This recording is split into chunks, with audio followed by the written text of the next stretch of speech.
A few weeks ago, I had the pleasure of featuring the new 2024 Ford Ranger Raptor, but priced over $80,000 Canadian and being a performance off-road truck, it's not going to cater to everybody. This 2024 Ford Ranger Lariat might be a little bit more digestible. This is priced at around $60,000 Canadian, about $52,000 in the US. It is pretty well equipped overall. Might give you a good idea of what the more top-end vehicle would look like while still trying to be a little conservative. Under the hood is the 2.3-liter EcoBoost inline-4 engine, produces 270 horsepower, 310 pound-feet of torque.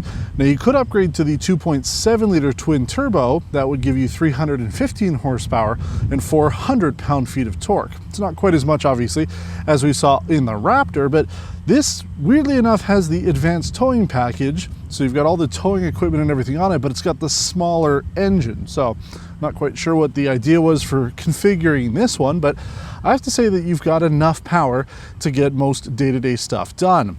Now, we've talked about what the new generation Ranger has to offer. The exterior and interior have gotten a full redesign. Front end especially looks a little bit more like a F-150 with similar style grills and C-shaped daytime running lights. Out back also has been redesigned with new taillights, and then the interior gets some much needed improvements. Now, if you want to know absolutely everything there is to know about the current Ford Ranger, I do recommend checking out the video that we did on the Raptor, as we're just going to go out on the road and talk about how this Lariat performs with the engine under the hood. So let's get to it. So let's talk about fuel economy first, because I think that's what a lot of people are going to be looking at when they're buying a vehicle like the Ranger. You know, you want the pickup truck capabilities, but you want a little bit more fuel efficiency over a full-size pickup truck. On our test loop in eco mode, we completed it in 8.9 liters per 100 kilometers, which isn't terrible overall. When we think back to the Ranger Raptor, that did it in 10, so it's not too bad. I assume the 2.7 would kind of fit somewhere in the middle there, but I was hoping for slightly better fuel economy. We've kept it in two-wheel drive mode and in eco mode the whole time, and it's essentially how I've been driving this vehicle around. Haven't had to worry too much about it aside from that.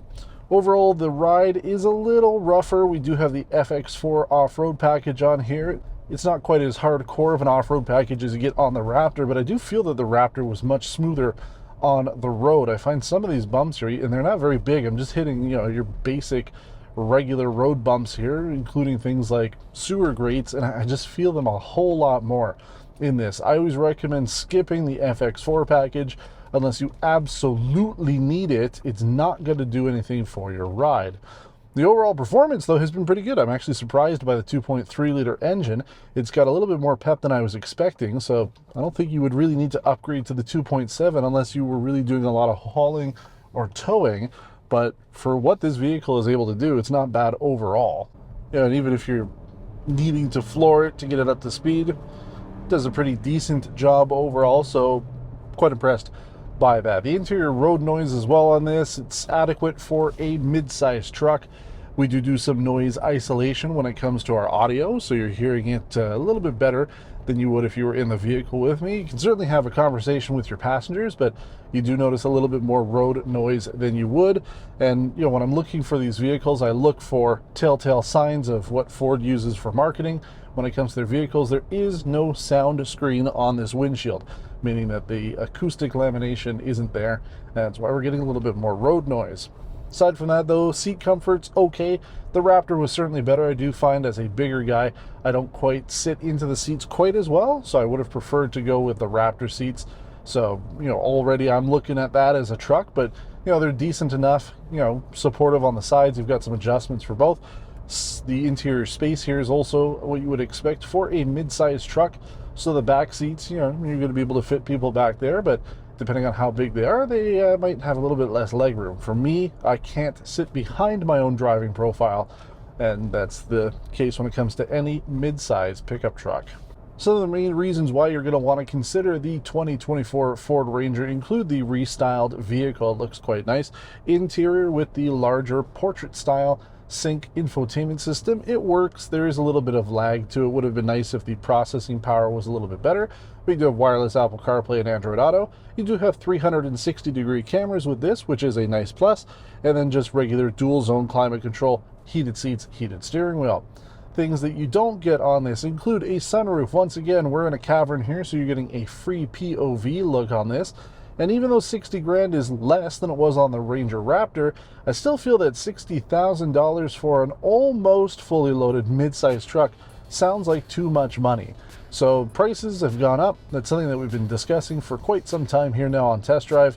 That's where the market is, unfortunately, but that's what you're getting for this price point. It's going to be a little bit more than a fully loaded mid-size crossover SUV, but you do get the added functionality of the pickup truck. The direct competitors to this vehicle here in North America are the new Chevrolet Silverado GMC Canyon, which also got fully updated vehicles for 2024. You can also compare this to the Toyota Tacoma, the Nissan Frontier, or even the Jeep Gladiator if you want something a little different. Overall, the 2024 Ford Ranger got the update it really deserved, as the older generation was starting to feel pretty stale in our marketplace. There are some misses and some pluses with this vehicle, and it is pretty competitive overall when you look at the direct pickup truck competitors. For more information, as I mentioned, check out the Ranger Raptor that we did. We went over the absolute maximum you could get out of a Ranger in North America, as well as all the other changes that came with 2024.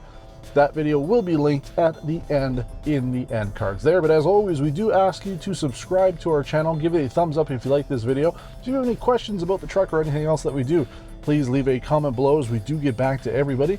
In the description, you will find links to our social media pages, as well as our merch store and our new Discord server, so you can chat with us anytime you like if you're interested. But thanks for watching, and until next time, take care.